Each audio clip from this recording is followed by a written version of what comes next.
নমস্কার। কবি দেবব্রত দত্তর কবিতা যমজ ভাই। ডহরপুরের জহর বাবুর হলো যমজ ছেলে। খবর পেয়ে আসছে কুটুম কাজকর্ম ফেলে।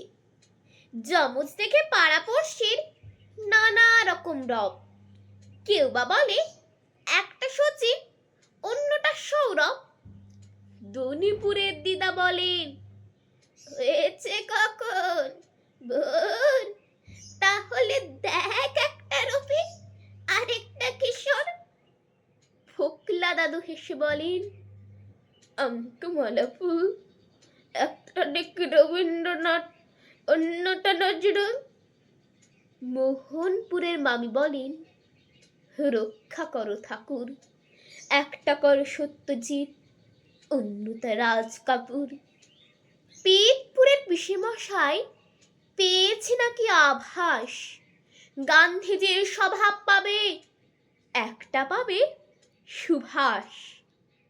যখন ওরা বড় হলো কাটলো সবার ঘোর। একটা রকের গুন্ডা হলো, একটা ছিচকে চোর। নমস্কার।